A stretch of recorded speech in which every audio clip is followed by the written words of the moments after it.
રાજ્યની અંદર અત્યારે ઊંચું તાપમાન અને હીટવેવનો માહોલ જોવા મળી રહ્યો છે. સંપૂર્ણપણે જોવા જઈએ તો અત્યારે આપણે એપ્રિલ 2025ના પ્રથમ અઠવાડિયાની અંદર સામાન્ય કરતા ઊંચું તાપમાન નોંધાયું છે. અનેક જગ્યાએ તાપમાન છે 41 થી લઈ અને 44 ડિગ્રીની રેન્જમાં જોવા મળ્યું અને આઇસોલેટેડ વિસ્તારોની અંદર 44 પ્લસ તાપમાન પણ આપણે જોવા મળ્યું છે. સંપૂર્ણપણે વાત કરવા જઈએ તો આજે 9 એપ્રિલ 2025 છે. હવે આવનારા દિવસની અંદર હવામાનમાં એક મોટો પલટો આવે તેવી શક્યતાઓ છે. હવામાનમાં ઘણા બધા ફેરફારો થાય તેવી શક્યતાઓ છે. બંગાળની ખાડીની અંદર અત્યારે એક હળવું દબાણ રચાઈ રહ્યું છે.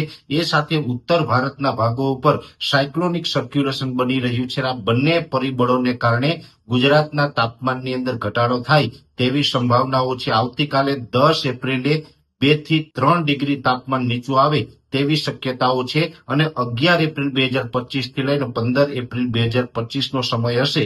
એ દરમિયાન રાજ્યના 80 થી 85% વિસ્તારોની અંદર તાપમાન છે તે 40 ડિગ્રી કરતા પણ નીચું આવી જશે. એટલે તાપમાનની અંદર આપણે એક મોટી રાહત મળે તેવા સમાચાર છે. કેમ કે સરેરાશ જોવા જઈએ તો 29 માર્ચ 2025 થી આજે 9 એપ્રિલ 2025 દરમિયાન કન્ટિન્યુ આપણે 40 ડિગ્રી કરતા પણ જે ઊંચું તાપમાન જોવા મળ્યું છે. 12 થી 13 દિવસ સુધી કન્ટિન્યુ આપણે હીટવેવનો રાઉન્ડ જોવા મળ્યું અને આ ઊંચા તાપમાનમાંથી આપણે આવનારા 5 દિવસ દરમિયાન મોટી રાહત મળે તેવી શક્યતાઓ છે.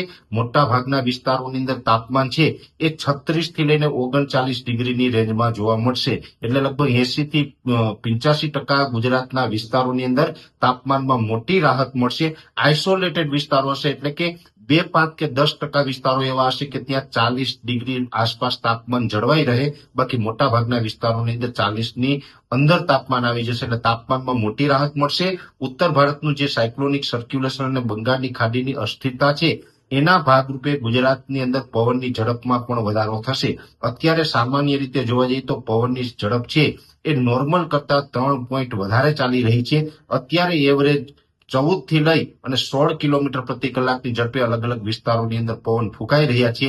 આ પવનની ઝડપમાં 11 એપ્રિલ 2025 થી વધારો થશે અને ગુજરાતના જે તમામ ભાગો છે જેમાં ઉત્તર ગુજરાતના ભાગો હોય, સૌરાષ્ટ્ર કચ્છ હોય અને મધ્ય ગુજરાતના જે ભાગો છે આ તમામ વિસ્તારોની અંદર 20 થી લઈ અને 25 કિલોમીટર પ્રતિ કલાકની ઝડપે પવન જોવા મળશે. અને ખાસ કરીને દક્ષિણ ગુજરાતના વિસ્તારો છે જેમાં ભરૂચ, અંકલેશ્વર હોય, નર્મદા, તાપી, ડાંગ, સુરત, વલસાડ, વાપી, બિલીમોરા આ તમામ જે દક્ષિણ ગુજરાતના વિસ્તારો છે તેમાં પવનની ઝડપ સૌથી વધારે જોવા મળશે.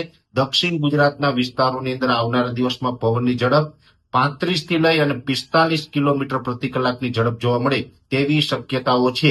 એટલે ઓલ ઓવર જોવા જઈએ તો ગુજરાતના તાપમાનની અંદર 11 તારીખથી એક મોટો ઘટાડો આવશે અને પવનની ઝડપમાં વધારો થાય તેવી શક્યતાઓ છે. ને પવનની ઝડપને વધવું અને તાપમાન ઘટવું આ પ્રક્રિયા છે 11 એપ્રિલથી લઈ અને 15 એપ્રિલ 2025 દરમિયાન જોવા મળે તેવી સંભાવનાઓ છે.